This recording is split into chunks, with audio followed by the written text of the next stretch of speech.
Happy New Year. You should all be very proud of yourself because you are killing your church attendance New Year's resolution so far. You are here on the first Sunday, you're batting 1,000%, and it only goes downhill from here. You can't do any better than what you're doing. So be proud of yourself. Judge your friends who aren't here.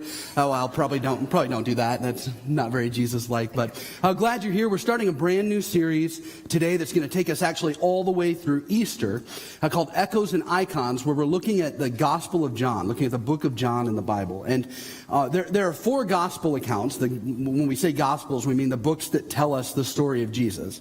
Matthew, Mark, Luke, and John. And John is different than the other three. The nerd word for Matthew, Mark, and Luke is the synoptic gospels, which means they kind of tell the same story in the same way. But John is different, which makes it kind of fun to be able to go through. And the reason it's different is because of its author. John had a relationship with Jesus that was unique and different to any of the other writers in the Bible. He was referred to in the Bible as the disciple who Jesus loved. When Jesus was dying on the cross in his last moments, he reached out to John and asked him to take care of his mother. They had a very personal, almost intimate relationship. And John would have been with Jesus in all of the things that Jesus did. He walked where Jesus walked and watched him operate. And quite some time after Matthew, Mark, and Luke were written, John sat down and he wrote his account of what he saw as he lived this season of his life with Jesus. And that's the account that we have in the book of John. So it's different and unique, and I think it'll be pretty cool to be able to go through it together. And it actually even starts in a different spot than any of the other Gospels. Matthew and Luke both start with the Christmas story, the baby Jesus, the manger, all of those things. And Mark starts when Jesus is already an adult. But John goes all the way back to the beginning. It goes all the way back to the beginning of the story, and we'll throw it up here on the screen and let you see it. Here's what it says. It says, in the beginning, and remember, this is the way the whole Bible starts as well. The book of Genesis begins with in the beginning. So John goes past the beginning of Jesus' story all the way back to the beginning of time and history. And he says, in the beginning, the Word already existed. The Word was with God, and the Word was God. He existed in the beginning with God. God created everything through him. And nothing was created except through him. The Word gave life to everything that was created. And his life brought light to everyone. The light shines in the darkness, and the darkness can never extinguish it. Now, when you read this at the beginning, it might seem a little bit confusing because of the use of the word. It says, in the beginning, the Word already existed. Some translations say, in the beginning was the Word, and the Word became flesh and dwelt among us. So what's the deal with this word? Now, the word here means Jesus. When it says word, you could replace that with Jesus. In the beginning, Jesus already existed. Jesus was with God. Jesus was God. But to understand why they used that, you need to understand the word behind that word. And that word is logos. It's Logos. It's a Greek word. And while it can be translated word, it really signifies the meaning, the bigger meaning behind a word. So for instance, I might say love. And we might all agree that that's a word, but we'd also all quickly agree that the concept behind love is much bigger than just the word. Now, the Greek people were philosophers. And philosophy was a big deal in Greek culture. Most of our modern day philosophy comes from the Greeks. And so when they had this word logos, and when they used the word, what they were referring to was what you might call the reason or the meaning of life. So logos to them was that sense that you have that there's more. It was the idea that was behind any hope that you might have, any dream, any divine kind of spark or longing inside of you. They would refer to all of this as the Logos. If Star Wars had existed back then, Logos would have been the Force. It was just the thing that existed. That moment when you stand outside on your back deck on a starry, balmy 6-degree Michigan night, right? Looking up and seeing the stars and just going, I'm freezing. But then secondly going, is this all there is? There's got to be more to life than just living and dying and going to work and paying the bills. That's what was understood in the idea of this word, logos. So John comes in and starts his story by saying, in the beginning was everything, that thing that you feel, to which everyone would have gone, yeah, we know that. Logos is over everything in the beginning. But then he says, and the Logos became flesh and the Logos came here, and it was God, which would have been revolutionary for them to hear. But here's what John is saying.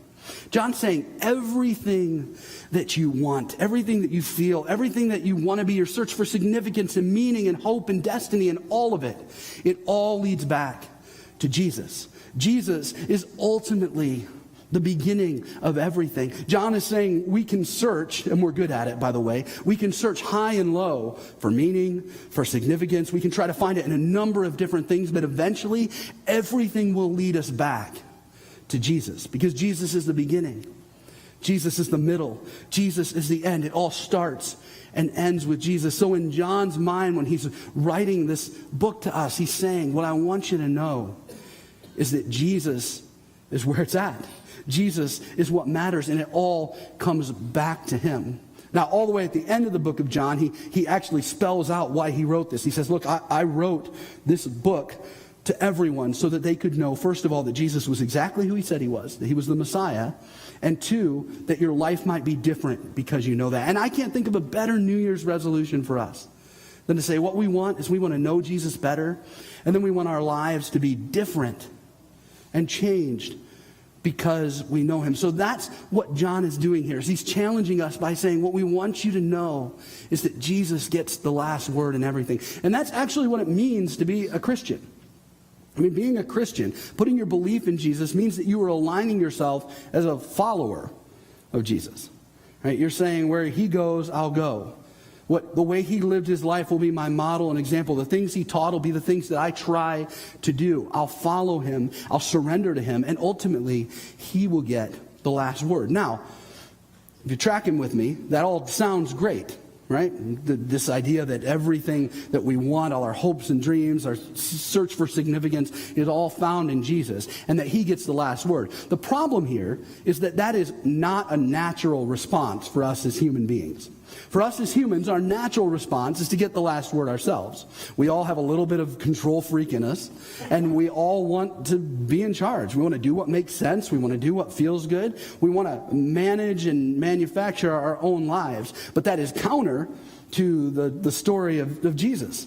Like when you invite Jesus into your life, when you sit here on the first Sunday of 2016 and say, you know what, I want him to get the last word, then that means that you surrender that for yourself. But it's not easy to do because it's not natural. So what that means is we've got to build in some habits. We've got to build in some practices, some movements, if you will, and they're not going to feel natural at the beginning. If you'd allow me to say something kind of cheesy, it's almost like spiritual stretching to get yourself ready to work out. I have a friend that owns a gym here in town. He's a strength and conditioning coach. His name is Mike. He's a great friend of mine and a great personal trainer.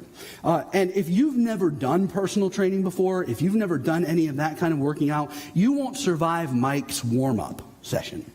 Because this is what I think Mike has done, and I hope he hears this, but this is what I think he's done. He studied human anatomy, studied physiology, all those kind of things, and I think he looked at the human body, figured out how everything was supposed to move, then threw all of that away and went the opposite direction for all of this. Because when you go to Mike, he'll say, okay, this isn't the workout yet, we're just going to stretch out so we can get everything working the right way. So I just want you to lay down, take both your legs, put them behind your head, interlock your toes together, hold it for 30 seconds. You can't do the stuff that he's asking you to do. And I'll sit there, not me, but a friend I heard of, but I'll sit there and I'll go, Mike, I can't do this. Like, I can barely even cross my legs, let alone do the things you're telling me to do. And Mike says this, and I think he's right on. He says, look, I know you can't do it right now, and that's okay. But if you practice, if you try, if you do it a little bit, over time, you're going to get better at it. And eventually, you're going to get to the point where you can, well, maybe not wrap your legs behind your head, but where you can move around like this. And once you get more flexible, your muscles will be able to grow and develop and get stronger, and you'll get everything you want out of this. It's just a process. And I think the same thing is true for us when it comes to how we grow spiritually. And I'm going to share a couple things with you that I think are great practices to put into place this year to help give Jesus the last word in your life. And you might hear these and you might go, no way. Or you might go, that sounds great, I'm going to try it. And you might try it on Monday and go, this is impossible. There's no way I can do this. If that's where you find yourself, because that's where I find myself sometimes, I just go, hang on and relax. It's okay. It's a process. But if you try to put these things in place. And if you keep working at it, I think what you'll find is it'll change the way that you see God.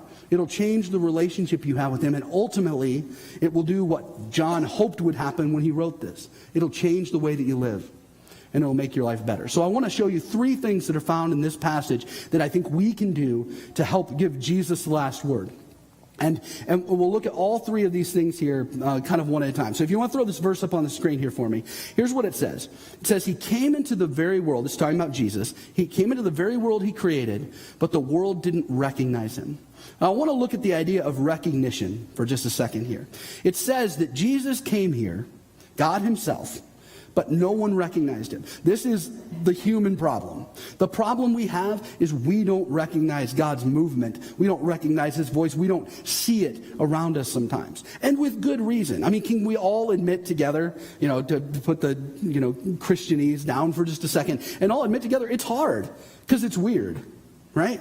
It's weird to think that a God who exists out there and things that we read in a book and those things that we just nudges, that inner voice sometimes that we hear, it's hard to think that we're going, okay, I need to recognize that and I need to know that is God all the time. That's difficult. Even if you've been a Christian or going to church for a long time, it's not always easy to do that.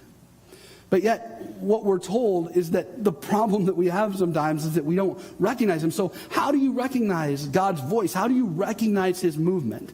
Not how do you recognize it all the time, but how can we recognize it a little more? And I would answer that question with a question. How do we recognize anything? I have a Chevy Cruze, is one of the cars that we have. Little car, tons of people have them. If I took it to Meijer right now and parked and went in and got my stuff and came back out, there'd probably be 20 other Chevy Cruzes in the parking lot and probably the same color as mine. But how would I figure out which one was actually mine? And I don't mean push the panic button until I find it. That's what I normally do. But how would I recognize which one was mine? Well, I'd know it by things like the air freshener. I'd know it by, my kid's Cheeto smear on the window. I'd know it by the little dent on the back corner or by the license plate or any of those kind of things. I'd know it by these little nuances that I know because I drive it. We got to drive it all the time. And because I drive it, I know it. Then another example of the same thing. If you're a parent, especially if you're a mother, how is it that a mom can be in a room with 25 screaming kids carrying on a conversation with someone else and her kid can yell and instantly she knows? I mean, I can't even distinguish my kid's voice from the football game I'm watching at the same time, right? But my wife, she just knew instantly with both of our kids. Why? Because she knew our kids. She recognized their voice because she knew them. It's the same reason you can hear the laugh of the person you love and pick it out of a crowd, or that you might hear a line from your favorite movie and instantly know the line that came before it and after it because you know what's going on. And you recognize the things that you know. And for some of us, the reason it's hard to recognize God is just because we don't know him well enough yet. And the more you get to know him, the easier he is to recognize, the easier his voice is to recognize. So we get to know him through things like the Bible. This is why reading the Bible matters. Now, if you've never read the Bible and you start reading it, it's going to be weird. And it'll probably get weirder the further you go. It's not the easiest thing to understand sometimes.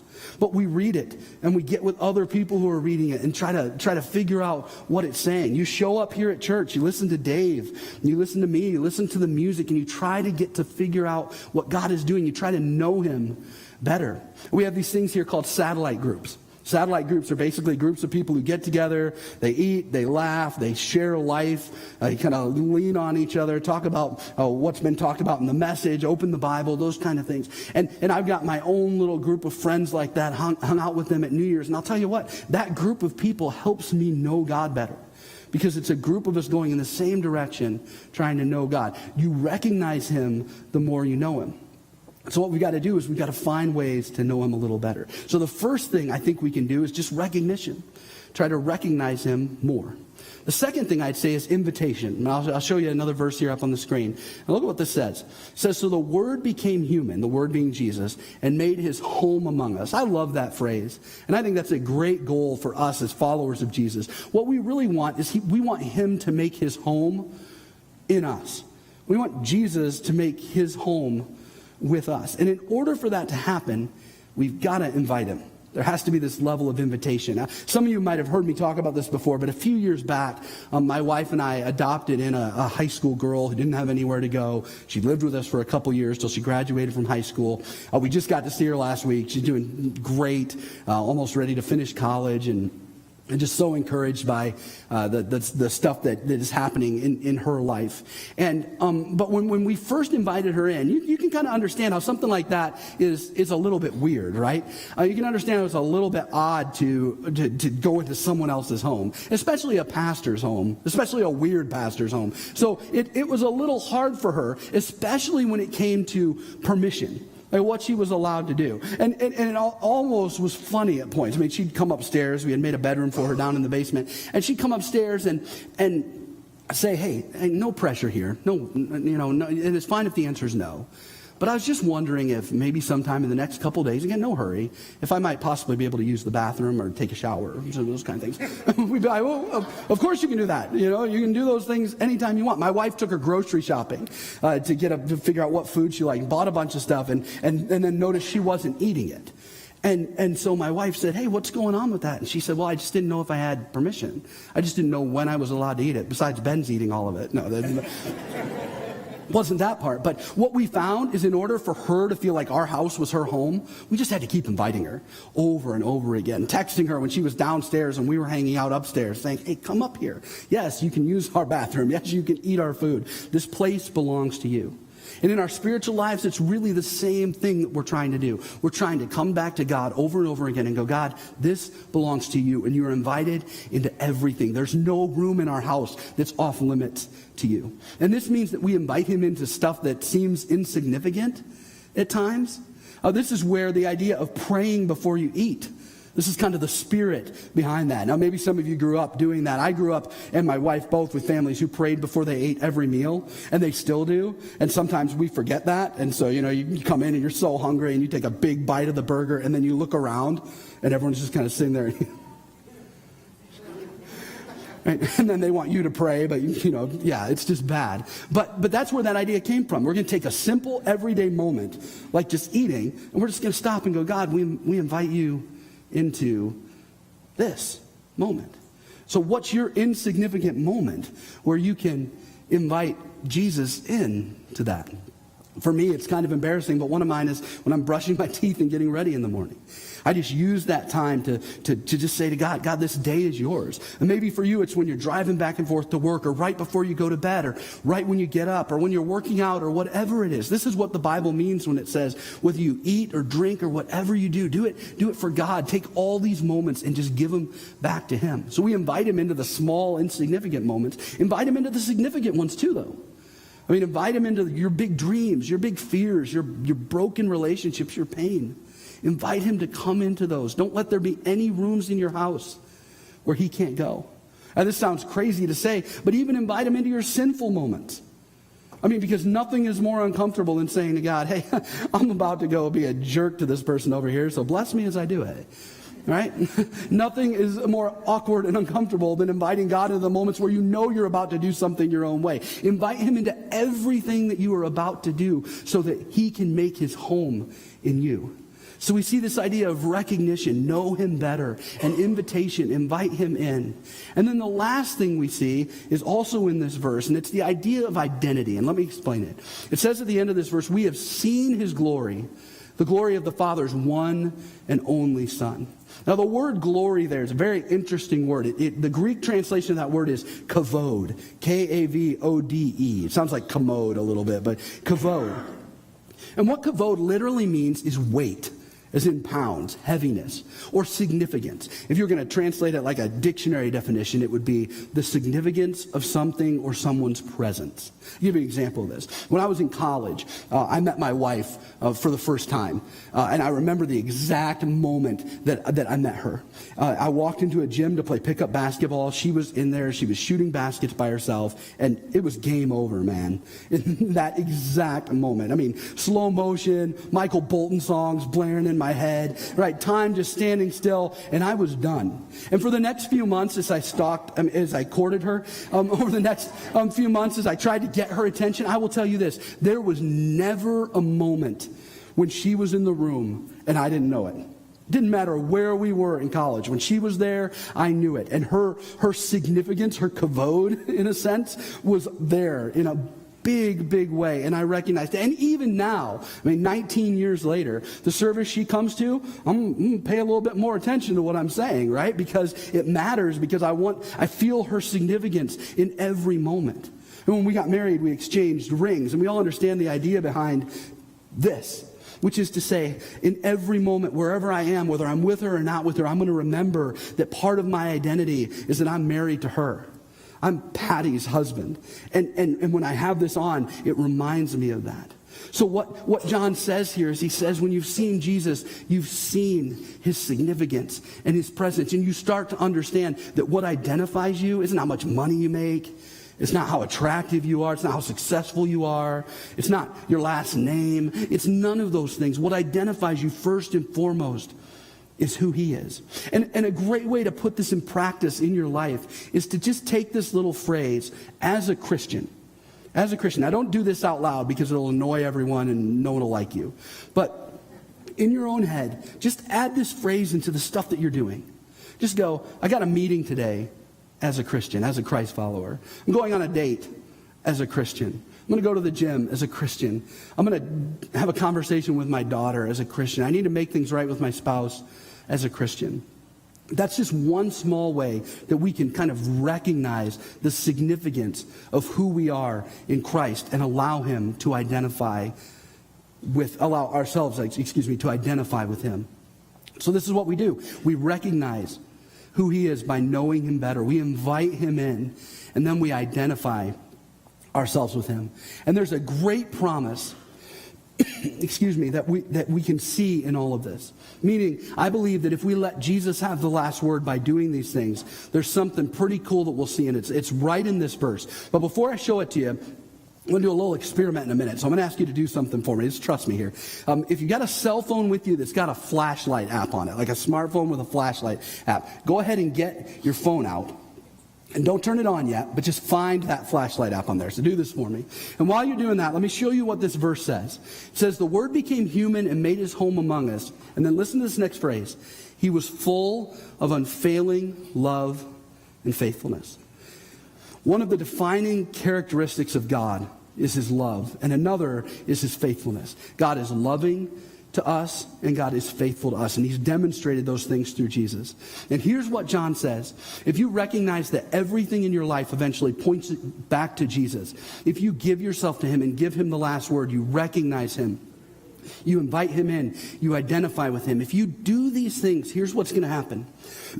You are going to recognize his unfailing love and faithfulness. Now, earlier in the passage, John uses the metaphor of light and dark. He says, Jesus is the light that has come into the world, and the light pierces the darkness, and the darkness can't extinguish the light.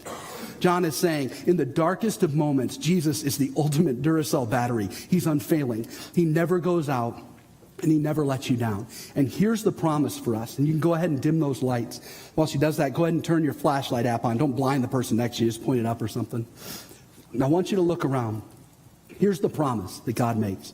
Is he says, even in the darkest moment, because let's be honest, in 2016, the one thing we know is going to happen is that we don't know what's going to happen. Right? We don't know when these dark moments will come. But John tells us right at the beginning of this book, if you give yourself to Jesus, give him the last word, invite him in, recognize who he is, identify with him. When those dark moments come, you'll see him. When those dark moments come, his light will shine through. When the darkness of depression comes, his light of hope will shine through. When the darkness of fear comes, his light of courage will shine through with you. When the darkness of failure comes, his light of grace will shine through for you. If you give Jesus the last word, then you'll never be alone. You'll never be without him. Let me pray for us. God, thank you so much for the opportunity to look at this story. Thank you for all that you do for us. Thank you for all that you are to us. And God, may this moment just be a reminder to us that we look for you in every moment. And that if we build our lives on who you are, if we invite you in, if we recognize you, if we identify ourselves with you, if we do those things, when the dark moments come, your light will pierce through that. So show us in 2016 how to live that way. Amen. I almost killed myself. Thank you. Was that a lifesaver? Oh, I actually have a cough drop, so thank you very much. I just didn't want to get it out, so instead I decided to pierce everyone's ears by coughing on them. Thank you, though. We're going to answer a couple questions here really quickly. So, all right. Is there a difference between discipline and self-control? Yeah, that's a great question. And I think the two things are very related to each other. You know, I think self-control is something that comes as we discipline ourselves. Excuse me. So the more that we discipline ourselves, I think the more that we'll find self-control coming into our life. So I would kind of think as discipline, excuse me, being the practice that we do before we get to self-control. So we discipline ourselves when no one else is looking, so that when the moment comes, we can have the self-control that we need. But great question. Do one more. You said darkness is inevitable. If God is so good, why does he let us go through that? Yeah, this is a great question. And actually later on in the book of John, there's a verse that says, in this world you will have trouble, but fear not, because I have overcome the world. It's very interesting. You won't find anywhere in the Bible that says that we're not going to have trouble, that we live in a broken human world and these kind of things happen. And so you might say that God didn't save us from trouble, rather that he came into our lives so that he could be with us through the trouble. So the answer, you know, there's not a great answer to why do bad things happen to good people. But the best answer we have is that what God promises to us is that we won't be alone even in our darkest moments. If you have more questions, you can send those on Facebook or Twitter to the hashtag AskWestWinds. At this time, we're going to give an offering to God. And thanks to your generosity and support, we were able to finish 2015 very strongly. And I just was in a meeting a couple weeks ago where we laid out the things that we want to do in 2016. And we have such big, exciting, audacious ideas for what we want to do to bless our community and grow as a church and learn more about who Jesus is and spread all that out. And in order to do those things, we just need to continue to be faithful to give of our time, of our finances, of our abilities, of our dreams, all of those things, so that we can continue together as a church to move forward. So as you give on this first Sunday in 2016, give generously and sacrificially, knowing that what you give is going to be used to bless our community moving forward. So God bless you as you give.